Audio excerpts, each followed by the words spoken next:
Os irmãos podem abrir as suas Bíblias no Salmo de número 119, a partir do versículo de número 49, o texto que foi lido na liturgia. Nós vamos continuar a nossa série de mensagens na exposição do Salmo 119, cujo título é Um Distintivo Cristão. As novas criaturas amam a lei de Deus. Nós temos feito essa exposição partindo da revelação da plenitude na nova aliança em Cristo Jesus, concebendo como as novas criaturas se relacionam com a lei de Deus. Então nós temos visto como a lei de Deus faz parte da vida do crente, como a lei de Deus faz parte da vida da nova criatura, como a nova criatura encontra realização, encontra graça, encontra vida, encontra oxigênio na lei de Deus, como a lei de Deus para a nova criatura fundamenta a estrada pela qual ela caminha nesse mundo.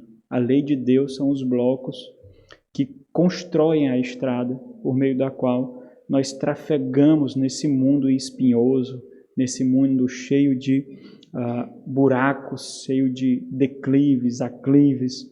Então, como nós, como novas criaturas, podemos encontrar um caminho seguro nesse mundo que é a descrição do vale da sombra da morte. Como nós trafegamos em segurança, em felicidade nesse mundo de tristeza. Como nós fazemos isso? Nós fazemos isso caminhando pelas estradas construídas com os blocos da palavra do Senhor, da lei do Senhor. Nesse caminho nós estamos seguros. A palavra de Deus diz que os anjos são seres ministradores para os crentes, para os cristãos. Os anjos nos servem. Os anjos servem aos propósitos de Deus para nos guardar, nos conduzir, por mais que a doutrina de anjo da guarda não seja completamente fundamentada. Mas a palavra de Deus nos diz isso. Então nós andamos por essa estrada na segurança do Espírito Santo de Deus, guardado pelos exércitos do céu, sob o comando do seu rei, do seu general, do qual também nós somos soldados, que é Cristo Jesus. Nós vimos de inúmeras formas já, essa é a mensagem de número 7. Nós temos aprendido como a nova criatura se relaciona com a lei de Deus. Nos 2 primeiros blocos, cada bloco tem 8 versículos, cada bloco de 8 versículos, todos os versículos ou todas as linhas iniciam com a mesma letra. Então, esse é um salmo que tem um acróstico aí, é um instrumento pedagógico para o povo hebreu, para facilitar não somente a aprendizagem desse salmo, mas para que eles pudessem realmente decorá-lo, tanto para cantar como para as suas meditações. Então, nós temos visto vários aspectos de como o crente se relaciona com a lei de Deus. Não somente solidificando, fundamentando o seu caminho, mas estruturando o seu coração. O nosso coração é um edifício em construção. O Senhor iniciou essa obra maravilhosa em nós, é nos revelado de uma forma ainda não consumada, mas como se nós fôssemos completamente aquilo que nós um dia seremos. Então existe esse paradoxo aí na nova criação, na nova criatura. Hoje nós vamos ver mais um aspecto de como a nova criatura se relaciona com a lei de Deus. Nós vamos ver que para a nova criatura, e esse é o tema da mensagem, ela encontra o seu conforto repousando na palavra do Senhor. O seu conforto repousa na palavra do Senhor. E essa, meus irmãos, é uma declaração de descanso. Uma declaração de descanso no mundo turbulento, no mundo de confusão. É um pronunciamento de paz. Quando a gente lembra alguns aspectos, pequenos aspectos, mas muito importantes para a gente compreender aqui o contexto, nós lembramos, sobretudo, que o povo de Deus nunca passou por grandes períodos de tranquilidade, de paz, de conforto exterior. De conforto exterior no que concerne a nossa experiência com esse mundo. Sempre quando nós vemos os santos do passado, quando nós observamos os santos das Sagradas Escrituras, nós entendemos, nós vemos que esse conforto é mais uma realidade interior, é mais uma experiência de fé, é mais um desenvolvimento do relacionamento que o Filho de Deus tem para com o seu Deus, que o Filho de Deus tem para com o seu Pai, independente das circunstâncias. Nós já vimos aqui em algumas mensagens, por exemplo, e nós podemos aplicar isso à nossa vida de acordo com a nossa realidade, que esse salmista ele estava experimentando, nesse próprio bloco ele vai falar isso, estava experimentando alguns momentos de perseguição, de afronta, de zombaria mesmo. E isso causava uma confusão. É uma luta para desenvolver e descansar na paz, embora ao mesmo tempo haja necessidade de se irar, de ficar indignado contra aqueles que zombam de Deus, que zombam da lei de Deus, que tentam minar as promessas de Deus diante dele para que ele deixe de ser fiel. Então ele clama ao Senhor e ele confessa ao Senhor que ele encontra paz no Senhor, independente das circunstâncias que ele vive. Então, essa é uma declaração de paz, não necessariamente experiencial exteriormente, mas é uma realidade interior, fomentada, evidentemente, pelo poder do seu Santo Espírito, através da palavra do Senhor. É tanto que ele enaltece várias vezes a palavra do Senhor. Se nós observarmos, meus irmãos, nós vamos ver, por exemplo, diversas vezes o salmista, ou qualquer santo das Sagradas Escrituras, nós vamos ver eles meio que descrevendo doutrinas a Deus. Nós vamos observar isso. Eles falam da grandeza de Deus, fala da misericórdia de Deus, fala da majestade de Deus, fala do poder de Deus, fala do fato de que Deus é imutável e por isso eles podem confiar nas promessas de Deus. Mas isso levanta uma dúvida para nós, um questionamento. Por quê? Porque se essas são orações e eles descrevem essas doutrinas a Deus, é estranho, porque Deus sabe disso, ou não sabe? Deus sabe que Ele é imutável, que Ele é poderoso, que Ele é grandioso. Deus sabe que Ele é majestoso, que Ele é misericordioso, que Ele é gracioso. Deus sabe disso tudo. Mas por que Ele faz isso? Lembra, meus irmãos, quando nós oramos, nós não oramos somente a Deus. Nós adestramos o nosso coração. Nós consolamos e conformamos o nosso coração. Por isso que as orações revelam muito do nosso relacionamento para com Deus, do tipo e da profundidade ou não do conhecimento que nós temos com Deus e da intimidade ou não que nós temos com o nosso Senhor. Porque isso descreve também o quanto essas palavras são poderosas em nós, nos consolam, nos fortalecem. Então, ao mesmo tempo que nós oramos a Deus, nós também ministramos a nós mesmos. É como se aquelas palavras estivessem fugindo do nosso coração. Quando nós oramos e professamos, muitas vezes nós não experimentamos, mas nós sabemos dessas verdades. E quando nós professamos, é como se elas estivessem deixando o nosso coração e nós nos agarrássemos nela mais uma vez, para que ela não nos deixe. Nessa porção que nós iremos meditar, nós vemos esses tons, como conforto e consolo na zombaria e perseguição e na angústia. São as palavras que ele usa aqui. Como? Então, não há uma plenitude de paz experiencial exteriormente. Exteriormente aqui há zombaria, há escárnio. Mas dentro dele existe um espírito onde repousa a paz, a tranquilidade. E isso concede a nós conforto. É a paz de quem tem os olhos para ver a fidelidade da palavra de Deus. Como ele vê a fidelidade da palavra de Deus? Ele lembra dessas promessas. Assim tu dizes, não é, Senhor? Eu posso não experimentar agora, mas assim tu dizes. Eu creio, descanso, repouso, porque assim tu dizes.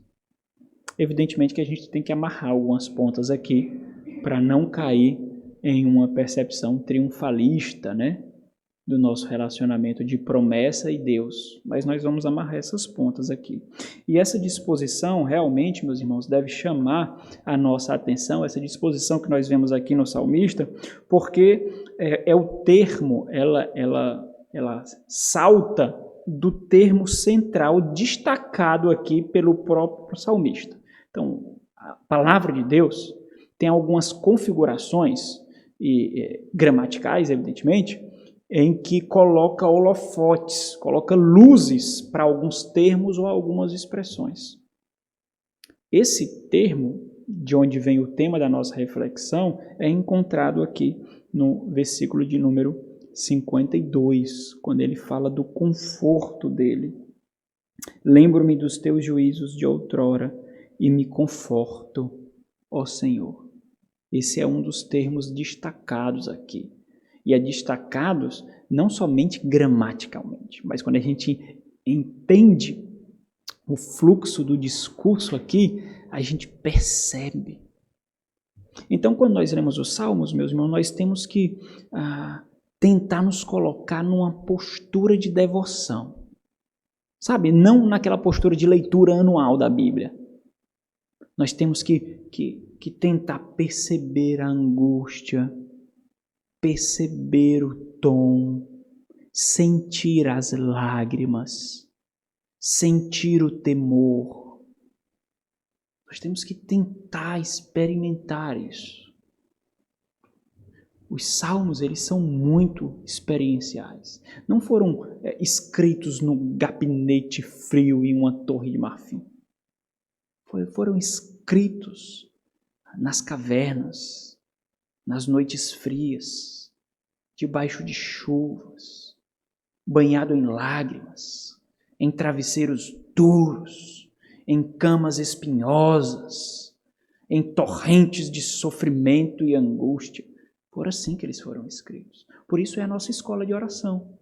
Nós aprendemos a orar vendo como os santos das Sagradas Escrituras oram.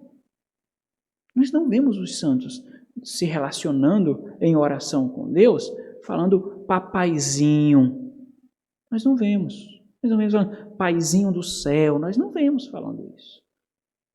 Nós não vemos dizendo, tu és rei, sustentador de todas as coisas. Porque um papaizinho é fraquinho. Um papaizinho não pode sustentar-me diante desse mundo mau, cheio de dragões, gigantes e feras. Mas o rei, soberano, onipotente, sustentador de tudo, esse pode. Esse pode. Esse pode. Lembra lá do Salmo número 2. O Senhor olha para eles e ri-se deles, dos governantes desse mundo, dos reis desse mundo. O Senhor ri diante do sucesso, empresta as aspas aí, diante do sucesso que os governantes têm. E Deus ri não é porque os governantes estão caindo, não. Não. Naquele momento, os governantes estão prosperando com os seus impérios e o Senhor ri. Aproveitem, diz o Senhor. Aproveitem. Os maus não prosperarão. Como nós sabemos disso? Por causa do Salmo 1. Por que o Salmo 1 faz questão de ser daquela forma, abrindo o saltério? Porque o miolo do saltério não descreve a realidade do justo. Os justos prosperarão. Os justos terão abundância de vida. Os justos triunfarão. O Salmo 1 nos diz assim, olha, você vai ver muitos espinhos no saltério. Você vai se deparar com muitas tempestades. Você vai se deparar com noites escuras. Existirão momentos em que você vai ler e você vai passar pelo vale da sombra da morte. Mas entenda, os justos florescerão. A nova criatura, meus irmãos, floresce na sequidão. A nova criatura prospera no caos. Porque o nosso Deus é o poderoso, onipotente, dominador de tudo. Nós olhamos para a sua palavra e nós não conseguimos desvincular a sua palavra de quem ele é. Nós não conseguimos. Por isso que o nosso conforto repousa nela, nessa palavra. E essa percepção é importante, meus irmãos, porque a nova criatura, ela vive num mundo que não dá paz. Nós vivemos, como eu disse semana passada, nós vivemos num campo minado. E a grande realidade é que nós pisamos continuamente em muitas minas. Nós pisamos. Nós não conseguimos nos desviar. Nós não conseguimos. Nós pisamos em muitas minas. Esse mundo, ele milita dia e noite para destruir o consolo da esperança por vir. Essa linguagem que o salmista usa. Porque as zombarias dos pecadores, dos escarnecedores, têm um objetivo de destruir essa esperança nele. Mas não somente a esperança, meus irmãos, em si. Esse mundo, ele tenta destruir, a semelhança do que acontece aqui no salmista, o consolo em esperar essa esperança. Em descansar nessa esperança. E diante dessas investidas de derrota, a nossa convicção deve estar bem solidificada nessa estrada pela qual a nova criatura trafega. E aqui vem o outro destaque no versículo de número 55. Tem dois destaques, dois termos em destaques aqui. Lembro-me, Senhor. Percebe que ele não está experimentando, mas ele lembra. Nos dois momentos, né? Lembro-me, Senhor, do teu nome durante a noite. E, esse é o termo, observo. Eu lembro-me do teu nome durante a noite e observo. A ideia de observar é de guardar, de obedecer. Nesse contexto aqui, para lhe dar esperança. Nesse contexto aqui, quando ele fala da fidelidade dele, a infidelidade aqui seria não acreditar. Não seria cometer um pecado. Nesse trecho aqui, o pecado é não acreditar. Não é um pecado moral. Não é. O pecado aqui é não crer, é não descansar. Por isso, meus irmãos, que medo não caminha junto com a fé. Por isso que a ansiedade não caminha junto com a fé. Porque na ansiedade não há descanso, não há conforto, não há consolo. Na ansiedade não há raios de sol, só tempestades. E é interessante como ele descreve aqui, não somente um período do dia, mas ele usa uma ilustração para descrever a situação da sua alma, quando ele diz, eu observo durante a noite. Isso aqui é simbólico, meus irmãos. É a realidade que ele experimenta nesse mundo, naquele exato momento. A ideia é que, quando nós vivemos nesse mundo, nada pode ser visto em plena lucidez, nada pode ser visto em plena luz. Tudo parece escuridão, mas ainda assim é como se ele dissesse, tua lei é reluzente para mim. Ela é a minha luz por causa da fidelidade do Senhor, que não muda. Não muda. Aí nós vemos 3 momentos aqui desse bloco. Nós vemos um apelo, uma afirmação e uma confissão. É interessante porque começa com apelo, né? Se o conforto dele repousa na palavra de Deus, por que começa com apelo? Interessante, né? Então nós vemos um apelo do versículo 49 e versículo 50, nós vemos uma confissão do versículo 54 ao versículo... nós vemos uma afirmação do versículo 51 ao 53 e nós vemos uma confissão do versículo 54 ao 60. Então, deixa eu descrever para vocês logo a que cada um se refere. No versículo 49, versículo 50, nós vemos um apelo pelo cumprimento da palavra ou das promessas aos justos. Do versículo 51 a 53, nós vemos uma afirmação. Qual é a afirmação? Em um mundo de desconforto, há conforto na palavra de Deus. Essa é a afirmação. E no versículo 54 ao 56, nós vemos uma confissão. Qual é a confissão? É a palavra do Senhor que preenche o meu coração. Poderíamos fazer uma pregação em cada um desses pontos, né? Primeiro ponto, um apelo. Um apelo pelo cumprimento da palavra, das promessas aos justos. E ele inicia aqui com um único imperativo que nós encontramos nesse bloco, que é o lembra-te. É uma ordem aqui, evidentemente, é uma ordem que ele direciona a Deus. E é justamente essa palavra que marca a oração como um apelo. Como nós já vimos, quando essas ordens... quando esse tom de mandamento é direcionado ao Senhor, descreve um profundo anseio do seu coração, descreve uma profunda necessidade de sua alma, descreve a urgência daquela adoração. É como se fosse uma espécie de grito ao Senhor, clamando ao Senhor. Ele oferece aqui um intenso clamor a Deus, para que essas aflições que ele enfrenta agora não seja uma possibilidade para ele de infidelidade. Por isso que o pecado aqui é ser infiel. O pecado aqui é ser infiel no que se refere a não descansar. Olha como é interessante. Porque encontrar conforto no mundo de desconforto é um aspecto de fé.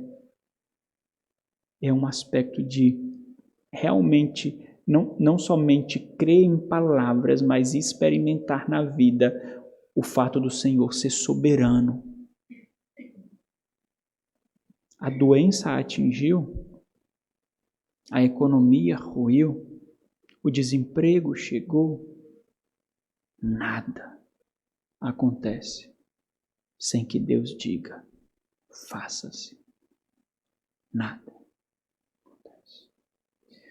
Essa luta do salmista é muito instrutiva para nós. Porque embora até mesmo eu fale para vocês de uma forma tão clara que a realidade é que experimentar isso é uma luta. É uma luta árdua. É uma corrida intensa no nosso coração. É evidente aqui, meus irmãos, quando ele diz, lembra-te da promessa.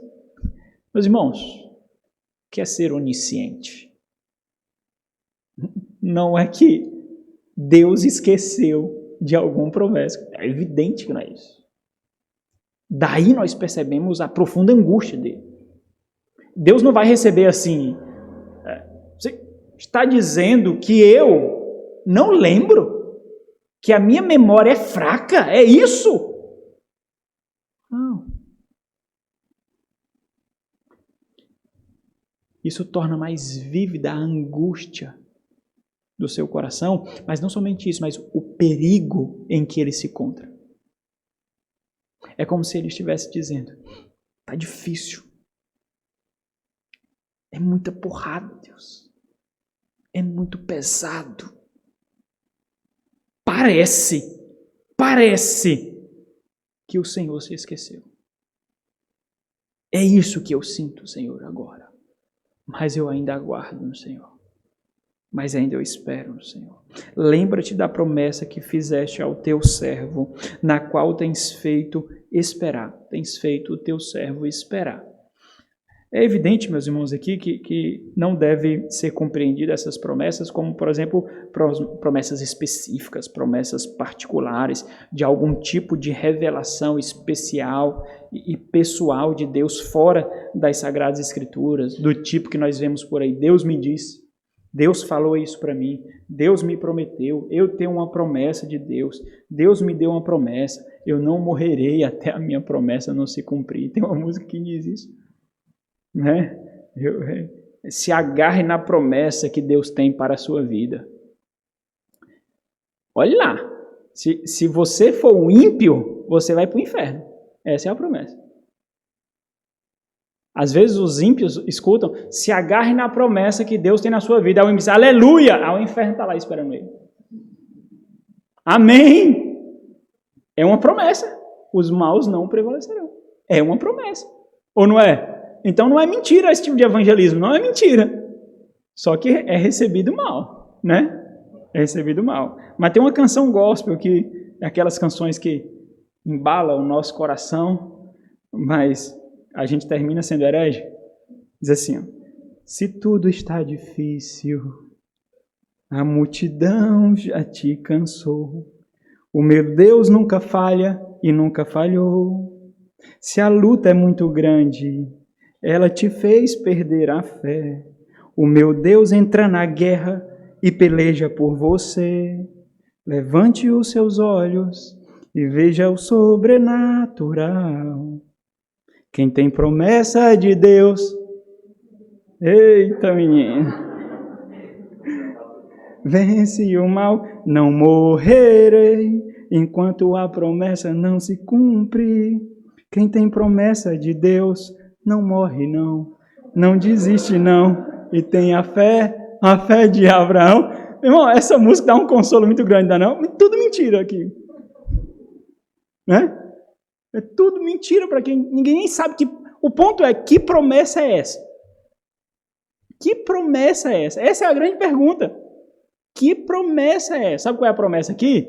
É um concurso, é uma empresa, é um emprego, é uma namorada, é um namorado, é um casamento, é uma prosperidade. Qual é a promessa? Essa é a pergunta mais óbvia, né? Para a nova criatura, meus irmãos, essa promessa não diz respeito à volatilidade da nossa vida presente, sabe? Não corresponde aos anseios inconstantes da nossa alma. Não corresponde.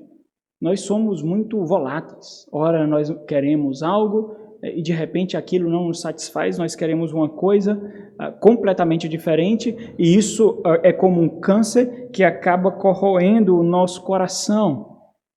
Essa promessa, da qual essa música não fala, mas a qual o salmista clama, busca, descansa, vem de um Deus, diferente da nossa volatilidade, vem de um Deus que dá vida a ossos secos, a testemunho da ressurreição de Cristo Jesus aí. É desse Deus. Esse é o consolo. O consolo é que essa promessa não está ancorada em qualquer coisa que o ladrão rouba e que a traça e a ferrugem corrói. Não! Da qual essa música fala, sem dúvida. Deixa eu dar o crédito aqui, Marquinhos Gomes.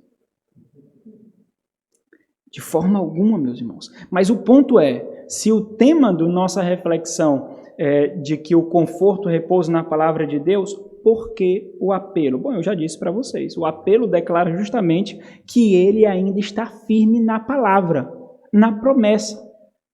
Ele ainda não perdeu a fidelidade. Diante da atmosfera que ele vive, que é de morte, ele anuncia o único lugar em que ele encontra vida. Ele lembra do Salmo 1. Lembra da promessa que fizeste a teu servo. Os justos florescerão, os justos prosperarão. Por isso que ele não se assenta na roda dos escarnecedores. Por isso que ele fica indignado contra os pecadores. É o que o Salmo diz. Olha o versículo 50. O que me consola na minha angústia é isto. Isto o quê? Que a tua palavra me vivifica.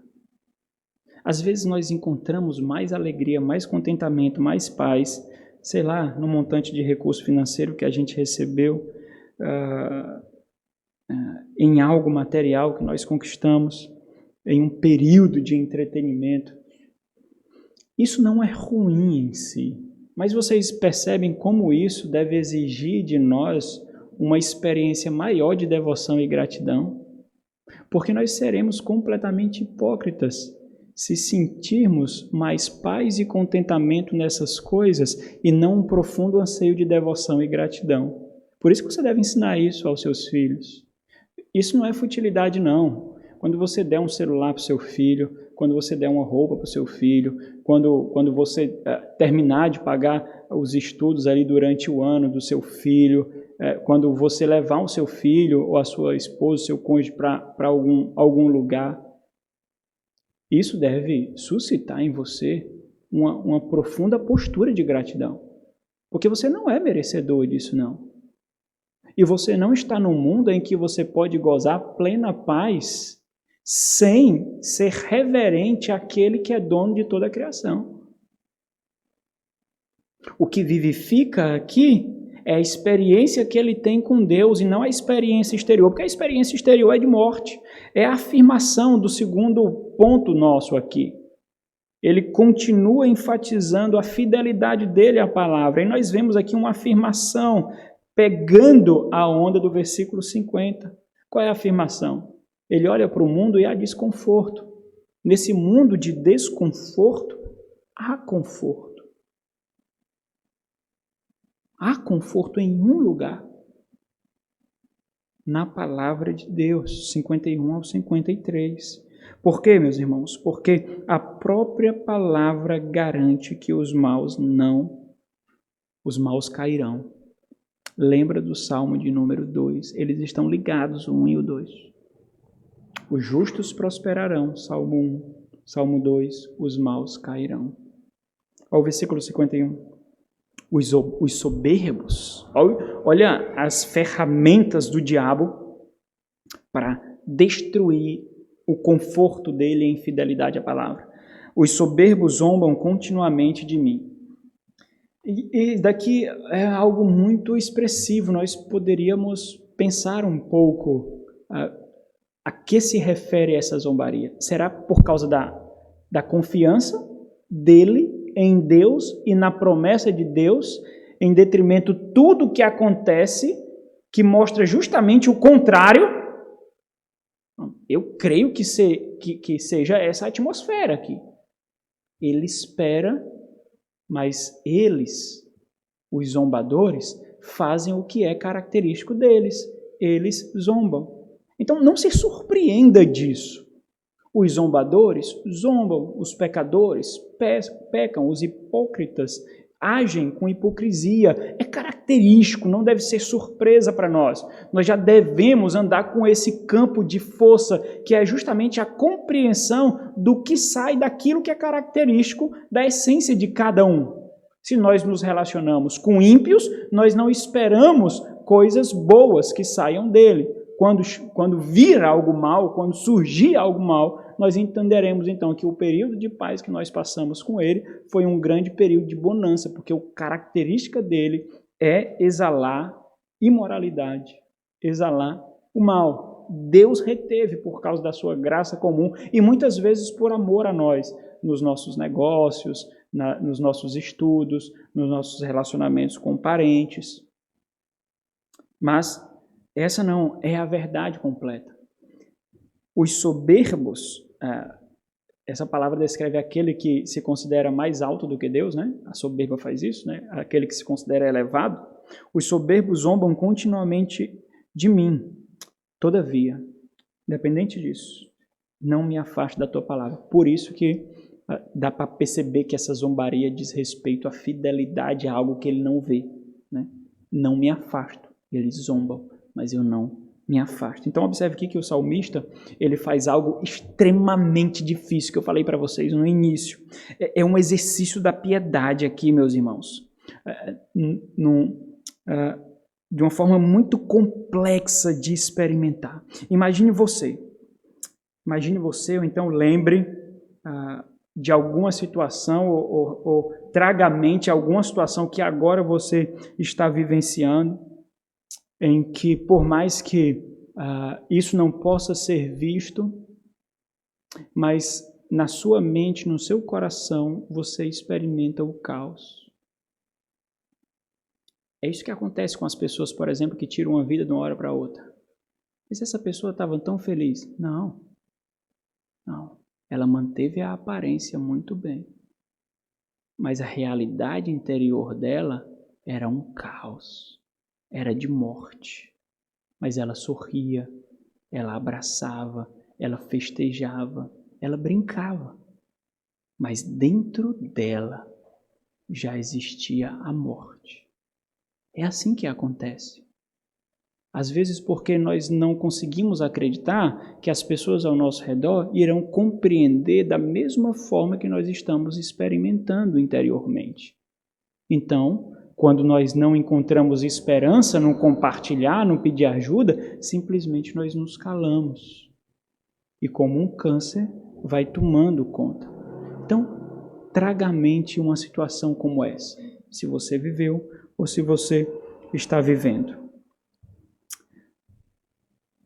Quando isso acontece, parece simplesmente que não há luz. Você está dentro de um túnel, você olha, você tenta enxergar. Como é que você tenta enxergar? Você fica racionalizando as possibilidades, as possíveis resoluções, as possíveis saídas, mas você não enxerga. Você não vê luz. Quando você lembra das promessas, quando você lembra da palavra, mesmo assim você não vê luz. Não é a situação do salmista, que aqui ele vê luz. Estou trazendo uma ilustração para você. Você não vê luz. Então, naqueles momentos em que você para, em que você acha que vai ter descanso, quando você se deita no travesseiro e esse travesseiro parece mais duro do que a pedra, é nesse momento que a tua cabeça começa a trabalhar, a se movimentar, mostrando a você a complexidade da sua situação e como não há saída. A pergunta então é: como parar a mente e desfrutar do conforto da palavra de Deus? Como? É justamente isso que o salmista faz. E essa é a declaração e a afirmação dele no versículo 52. Não somente no versículo 52, evidentemente, nos versículos que eu mencionei para os irmãos, mas o versículo 52 mostra isso. Lembro-me dos teus juízos de outrora. Ele lembra das experiências que ele teve com Deus e de que outros tiveram com Deus, sejam eles maus e foram condenados, enfatizando que os maus não prosperarão, ou sejam os justos que receberam a graça de Deus. Por isso eu acho que ele escolheu o termo aqui para falar de juízos. Parece dar mais a ideia de que a experiência com Deus é de que os maus não prosperam. Os zombadores, eles caem. Naquele momento, e aí, meu irmão, pode aplicar aí, não somente a pessoas específicas que estejam dificultando a sua experiência de fé, mas a situações, a experiências mesmo. Lembro-me dos teus juízos de outrora e me conforto, ó Senhor. Porque quando ele olha para trás, ele vê a fidelidade de Deus, a graça de Deus agindo em fidelidade. Então, no verso seguinte, o salmista ele atesta essa luta, embora não sem conforto, e essa é a dinâmica, parece, em que existe conforto, mas nesse conforto não há ausência de luta. E esse conforto, justamente essa luta, é pela certeza de que aqueles que zombam da lei de Deus, os que zombam dele, portanto, eles não serão inocentados. Versículo 53 diz: de mim se apoderou a indignação. Porque zombam dele? Não. Não é porque zombam dele. Porque estão tirando dele a paz? Não. Por causa dos pecadores que abandonaram a tua lei. Olha que interessante. Será que os pecadores são os mesmos zombadores que se depararam com experiência de infidelidade de Deus e não ficaram preservados como o salmista ficou? Por isso que os zombadores, que são descritos aqui como pecadores, dizem: essas promessas não significam nada. Nós andávamos nesse caminho. Nós saímos dele. Mentira. Mentira. Quanto tempo nós ficamos? Quantos momentos nós experimentamos? E nada nós recebemos. Nós só sofremos. Nós fizemos muitas renúncias. Nós experimentamos muitas dores. Agora nós estamos tranquilos, felizes, brincando. E você, otário, você continua no caminho errado. Por isso que pode ter esse tom realmente de fazer ele ir à infidelidade. Mas ele continua descansando na palavra. Nós nos deparamos com isso continuamente. Quantos não saem aí falando mal da igreja, falando mal dos cristãos, zombando do cristianismo, zombando da fé? Quantos? A promessa do Senhor é que aqueles que Deus confiou a Cristo, desses ele não abrirá mão. Nenhum sequer. E isso também era para ele motivo de exortação. Por isso ele começou no versículo 49 com esse apelo enfático. Lembra-te, ó Deus, lembra-te. É como se estivesse forte a luta. Lembra-te. Então, para ele serve de exortação. Aí nós vemos no final aqui uma confissão do versículo 54 ao 56. A confissão é de que é na palavra do Senhor que ele preenche, é a palavra do Senhor que preenche o seu coração. Agora, nessa porção do Salmo, nós percebemos um tom mais poético aqui, o que pode parecer um pouco intrigante para muitos, porque algo imposto, né? Como ele começa aqui o versículo 54, como algo imposto, quando ele usa o termo decreto, como algo imposto, como algo decretado, soa como uma canção que traz conforto. É interessante porque isso derriba a volatilidade dele, derriba a inconstância dele. Não depende de mim, porque se dependesse de mim, eu seria como aqueles que se afastaram. Mas depende daquilo que o Senhor determinou. Não depende de mim. Glória ao Senhor por isso. E aqui os lábios do salmista, ele entende então que são apenas instrumentos que revelam que um novo coração e uma nova criatura descansa em Deus. Os teus decretos são motivo de cânticos, versículo 54. Na minha casa, na casa da minha peregrinação. Aqui, casa da minha peregrinação não faz referência ao templo, a um local de adoração. A casa da peregrinação dele seria, então, essa linha do tempo que ele vive. É a longa vida dele, a casa da minha peregrinação. Como a vida dele fosse um bloco, e ele vive nessa linha, nessa casa, a casa da minha peregrinação, na minha longa vida. Nessa jornada, nós percebemos que existem, meus irmãos, mais noites do que dias, não é verdade?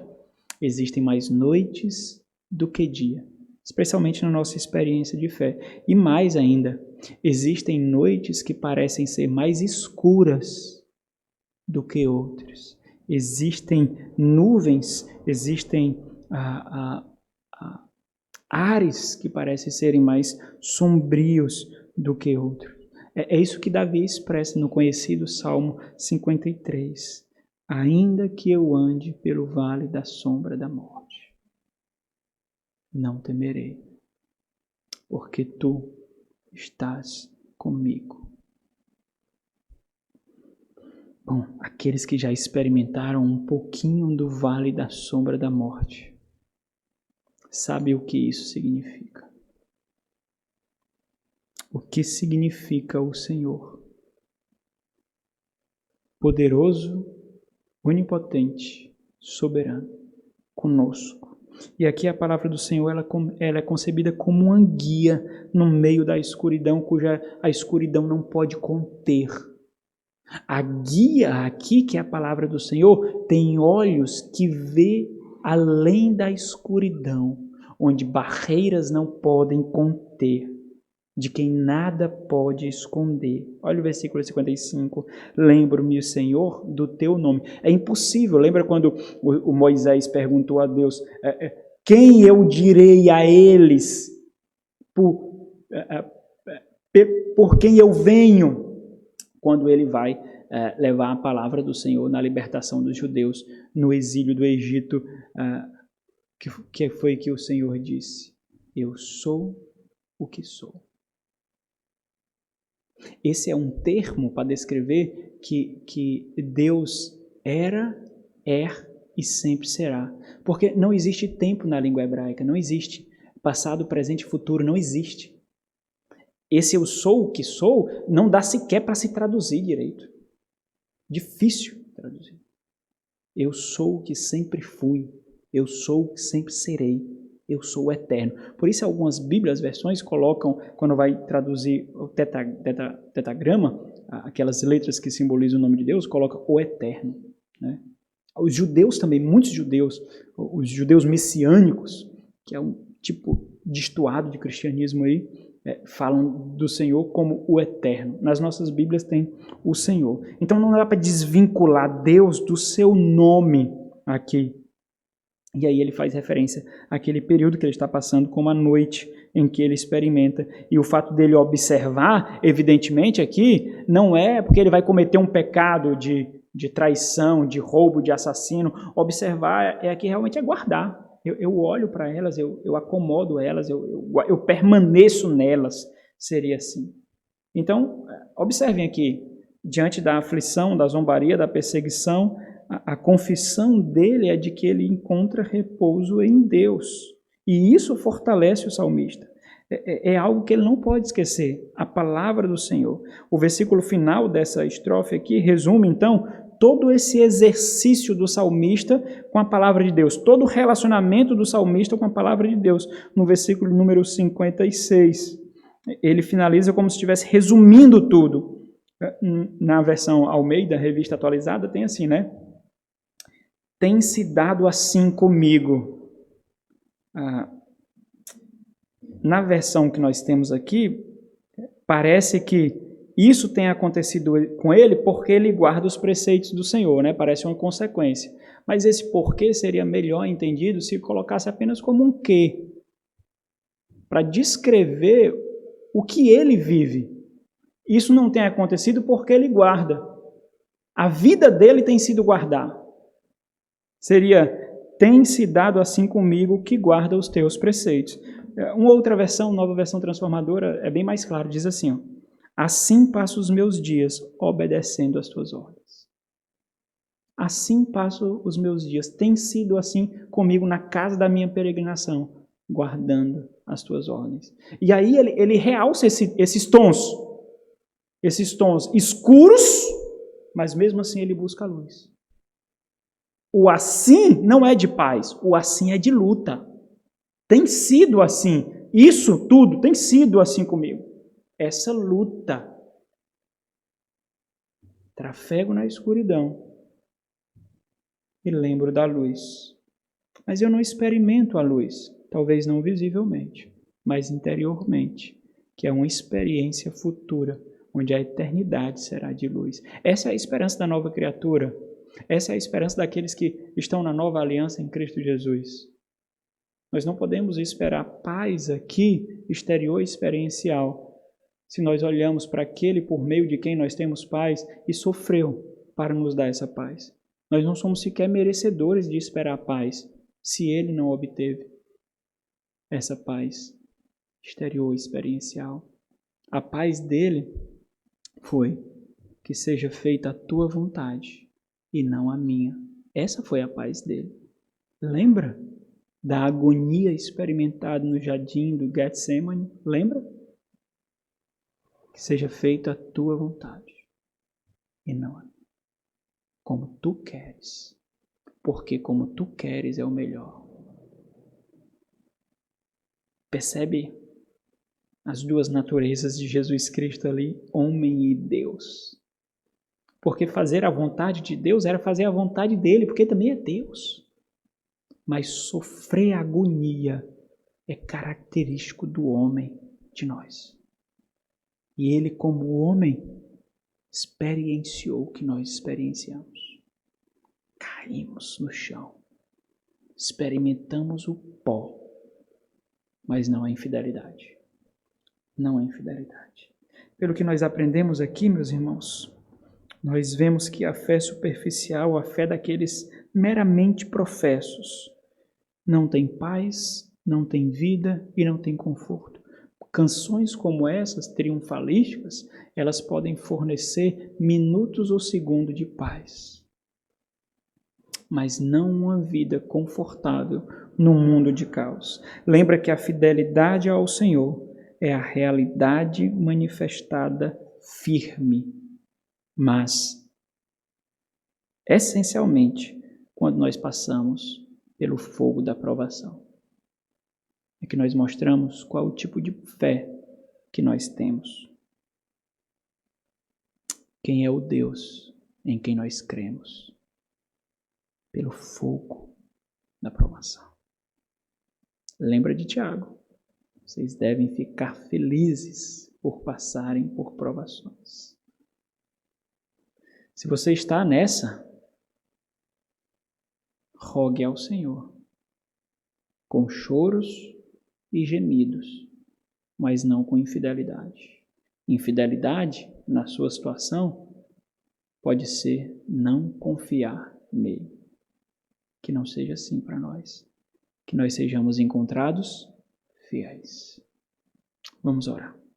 Nosso Deus e Pai, grandiosa graça nós recebemos por estar em Cristo Jesus, por ter a venda dos nossos olhos rasgadas, por sermos a habitação do Teu Santo Espírito, podemos compreender pela iluminação que vem do alto as Tuas Sagradas Escrituras. Rogamos a Ti, ó Deus, aplica no nosso coração de uma forma que homem nenhum consegue fazer e faz com que esse entendimento, essas palavras, essa compreensão encontre-nos no devido tempo, no devido lugar, para que nós sejamos feitos fiéis na provação, na escuridão e no choro.